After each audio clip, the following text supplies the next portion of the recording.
प्रदोष के समय पर, उससे पहले लक्ष्मी और दरिद्रता फिर भ्रमण पर निकलती है।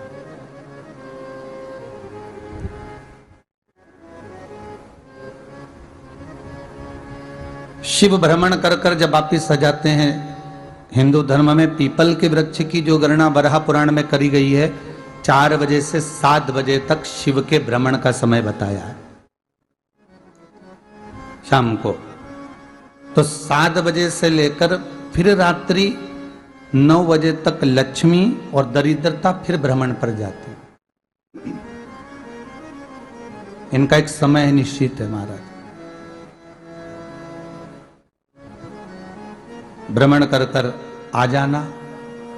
अब इस बीच में जब लक्ष्मी और दरिद्रता दोनों निकल कर जा रही हैं, तो दोनों एक भाव रख कर जाती हैं कि आज हमको कहां प्रवेश करना है।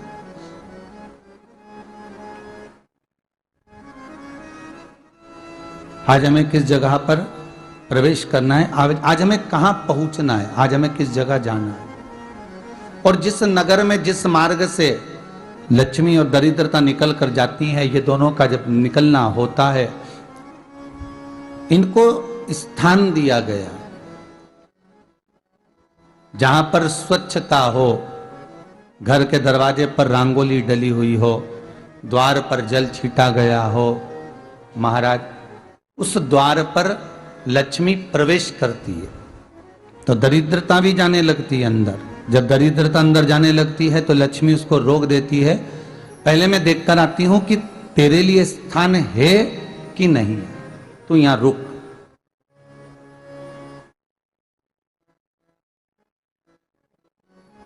कुछ देर तक दरिद्रता बाहर खड़ी रहती है और लक्ष्मी जी की बड़ी बहन जब दरिद्रता बार बार अंदर जाने का प्रयास करती है तो लक्ष्मी जी कहती हैं, जीजी तू इतनी बड़ी होकर तुझे मालूम है, तू तेरा सम्मान होना चाहिए, आदर होना चाहिए, और तू अंदर चली जा और कोई तेरा सम्मान ना करे तो कितना बुरा लगेगा, इसलिए तू बाहर खड़ी रहे। मैं अभी आई।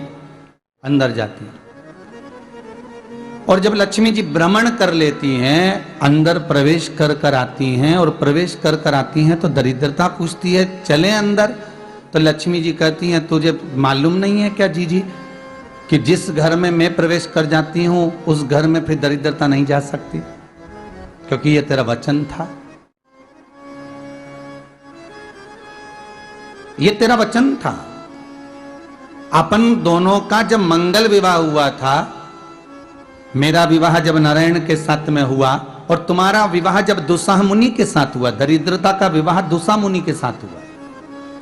जब अपना दोनों का विवाह हुआ था तो अपन दोनों ने एक वादा करा था कि जिस घर में लक्ष्मी प्रवेश कर जाएगी उस दिन फिर दरिद्रता नहीं जाएगी, और जिस घर में दरिद्रता प्रवेश कर जाएगी उस घर में फिर लक्ष्मी नहीं जाएगी। अब जब मैं अंदर देख कर आ गई हूं तो तू अंदर नहीं जा सकती, अर्थात लक्ष्मी के चरण जिस घर में पड़ गए उस घर में फिर दरिद्रता प्रवेश नहीं कर रही। चलते चलते फिर दरिद्रता ने देखा और लक्ष्मी जी इसको लेकर गई, और लक्ष्मी जी ने देखा कि इसके दरवाजे पर जल नहीं छीटा गया, इसके दरवाजे पर ना रंगोली डली है, इसका द्वार साफ नहीं हुआ है,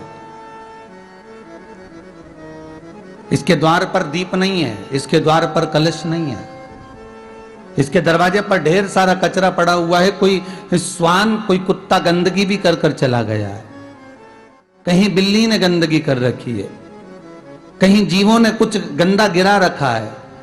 तो फिर लक्ष्मी जी कहती है, जी जी अब मैं होकर आ गई थी ना, अब तू जा, तू होकर आ।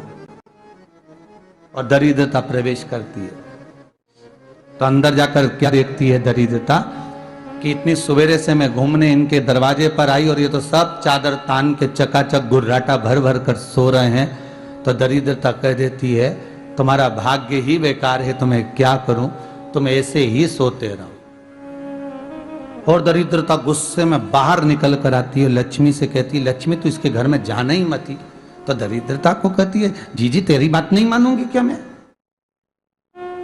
लक्ष्मी जी बोली, मैं तेरी बात नहीं मानूंगी, बिल्कुल नहीं जाऊंगी इसके घर में, तू चिंता मत कर,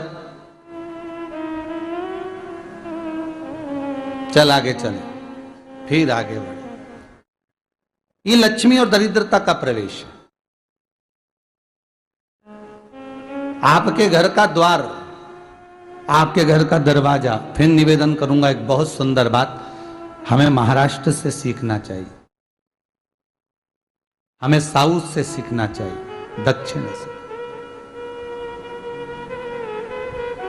जिस समय पर भक्ति देवी यमुना जी के घाट पर रो रही थी अपने पुत्र ज्ञान और वैराग्य को गोदी में लेकर, समय देवऋषि नारद ने एक प्रश्न किया था कि तुम कहां पर पोषित हुई हो,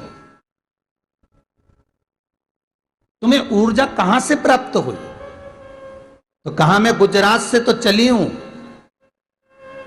और वहां से चलती चलती भक्ति देवी कहती है मैं बहुत दुखी होकर, बूढ़ी होकर, द्रवित होकर, बड़ी दुख में वहां से चलते चलते जब मैं महाराष्ट्र में पहुंची तो मैंने वहां जाकर देखा कि वहां पर लोग हर पल हर घड़ी ब्रह्म मुहूर्त में उठकर स्मरण करते हैं, नाम जाप करते हैं और दरवाजे पर जल छीट कर रंगोली डालते हैं।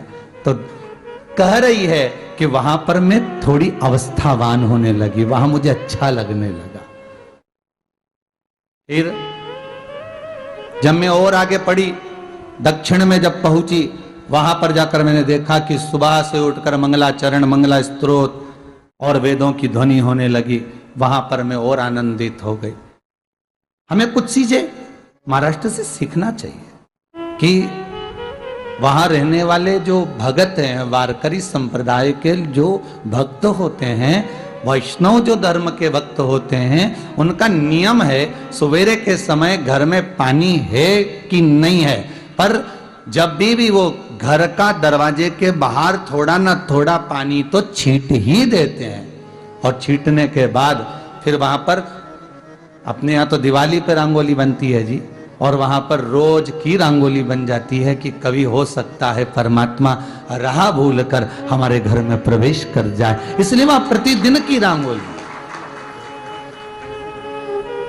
प्रतिदिन।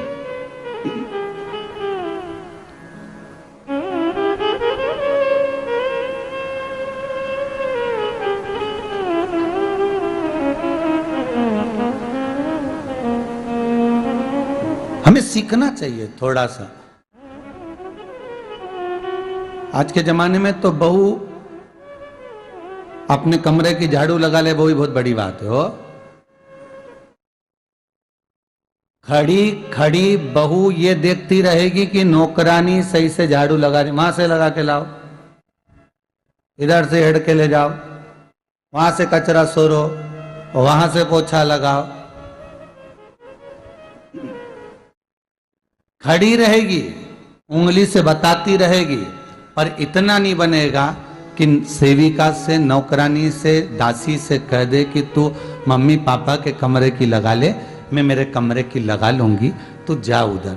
थोड़ा दया का भाव अगर होता तो उसके मन में भी आता कि मेरी बड़ी सेठानी तो अपनी जगह पर है, पर छोटी तो सेठानी की भी बड़ी सेठानी है जो मुझ पर करुणा करती रहती है। पर बड़ी तो कहे कि बेटा रहने दे, तू उधर ले जा, जब भाभी के कमरे में देख ले जा। उसके बच्चों का बड़ा फैलारा रहता ना, तो उधर देख ले जा, तो जरा उधर, मां उधर भेज रही है।